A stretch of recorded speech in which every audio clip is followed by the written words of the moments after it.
खोडं खाडं नंतर बसले तुळशी पुढं. ते काय काय कळलं नाही, कळलं नाही ते आधी बसले काय विसरले, आधी काय खोदले आधी खोदिले खोडं खाडं नंतर बसले तुळशी पुढं. त्यांना लागू होते म्हणून सांगितलं. अर्थ सांगू? नाही, मला वाटतं तो तुमच्यापर्यंत येईल इकडे. थांबा, सांगू नका. चला आता अर्थाचा अनर्थ निघेल, पुढे जाऊया. अर्थाचा अनर्थ होईल आणि तिथपर्यंत पोहोचेल.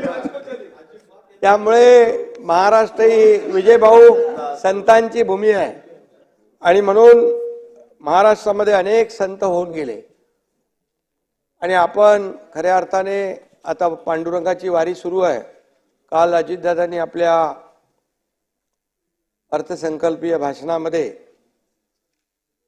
मुख्यमंत्री वारकरी संप्रदाय महामंडळ केलं. खूप मोठा आनंद वारकऱ्यांमध्ये झालाय त्यांना. आणि आपण पहिल्यांदा आपल्या सरकारने दिंडीला 20,000 रुपये एक अनुदान म्हणा, जे काय म्हणा, कारण ते मदत म्हणा, कारण ते जेव्हा वारीला जातात अनेक विषय घेऊन समाज प्रबोधनाचं काम करतात, जे राज्याच्या हितासाठी विषय असतात. मग पर्यावरण असेल, अनेक विषय असतील आणि त्यामुळे आपण त्यांची मागणी होती त्याप्रमाणे तात्काळ हे सर्वसामान्यांचं सरकार आहे आणि वारकऱ्यांचं, कष्टकऱ्यांचं, कामगारांचं, माता भगिनींचं, युवकांचं हे कालच्या आपल्या बजेटमध्ये आम्ही दाखवून दिलेलं आहे. विजयभाऊ, आपल्याला माहीत आहे की महिला भगिनींना देखील जी काही योजना आम्ही काल केली, आपल्या सगळ्यांना त्याचा फायदा होणार आहे.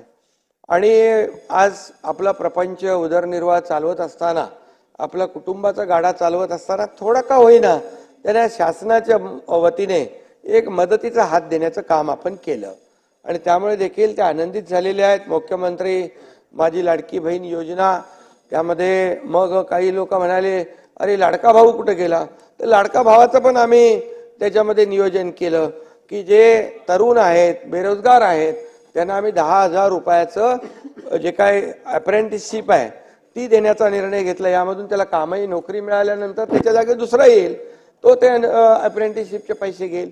त्यामुळे लाडका भावाचाही काल आम्ही तो निर्णय घेतला. त्यामुळे जसं तुमच्या सूचना असतील त्या आणि त्याच्यामध्ये आम्ही इन्क्लूड करत जाऊ. आणि महिलांना सगळ्यात महत्त्वाचं म्हणजे जेवण शिजवण्यासाठी गॅसचे भाव वाढले, गॅसचे भाव वाढले, कसं होणार. ताई इकडे आहेत आणि ती चिंता असते, ती चिंता देखील आमच्या अजितदादांनी दूर केली आणि 3 सिलेंडर जे आहेत ते मोफत देण्याचा निर्णय आम्ही घेतला. विजयभाऊ, 3 सिलेंडर मोफत देण्याचा. त्यामुळे काही विरोधी पक्ष मोफत सिलेंडर दिल्यामुळे गॅसवर आलेत, ते ठीक आहे, असू दे, त्याच्यामध्ये शेवटच्या दिवशी बोलतो मी. पण आणि त्याचबरोबर आपण शेतकऱ्यांना देखील, तुम्ही म्हणाले शेतकऱ्यांना काय दिलं, शेतकऱ्यांना काय दिलं. शेतकऱ्यांना विजय भाऊ आतापर्यंत तुम्ही आपल्या छातीवर हात ठेवून मला सांगा, आतापर्यंत खरं आकडेवारी तुम्ही बघा. तुम्ही विरोधी पक्ष नेता, तुम्हाला सगळं आकडेवारी मागण्याची अधिकार आहेत, बघण्याचा अधिकार आहे. आणि आतापर्यंतच्या इतिहासामध्ये अतिवृष्टी, अवकाळी आणि गारपिटीला 15,000 कोटी रुपये 2 वर्षात कधीच दिले नव्हते. आम्ही एनडीआरएफचा नियम मी काय सांगतोय, तुम्ही नेहमी शेतकऱ्यांच्या तोंडाला पानं पुसली, शेतकऱ्यांना फसवलं, त्याच्यामुळे मी बोलतोय. आणि म्हणून मीडियाला पण मी काय सांगितलं, तुम्ही विरोधी पक्षाने सांगितल्यानंतर कधी आम्हाला विचारा खरी वस्तुस्थिती काय, तसंच त्याच्यामध्ये जातं. तर एनडीआरएफच्या दुप्पट आम्ही विजयभाऊ दिले की नाही, आम्ही निर्णय घेतला की नाही. नाही घेतला असेल तर सांगा, नाही घेतला. मिळाले ना 15,000 कोटी रुपये. आणि 2 हेक्टरचे ताई बघा, हा एकनाथ शिंदे कधी आयुष्यात खोटं बोलला नाही, खोटं बोलणार नाही आणि जे जे बोलला ते करणार. डीबीटीने दिले, डीबीटी 15,000 कोटी विजयभाऊ. आणि दुसरी गोष्ट ऐका, दुसरी गोष्ट सततच्या पावसामुळे होणारं नुकसान कधी मिळत होतं, ते आपण द्यायला लागलो. 1 रुपयामध्ये पीक विमा योजना आपण चालू केली, काही ठिकाणी त्याच्या पैशाचं वाटप झालं. आज शेतकऱ्यांना प्रीमियम भरायचं आम्ही त्यांचं संकट त्यांची जबाबदारी आमच्यावर घेतली. अरे 6,000 रुपये केंद्र सरकारने मोदीजीने दिले, त्यात आणखी 6,000 रुपये कधी टाकले होते सरकारने? सांगतो तुम्हाला. अरे बाबा, हे कालचा विषय, त्याच्यामध्ये चांगलं ऐकायचं.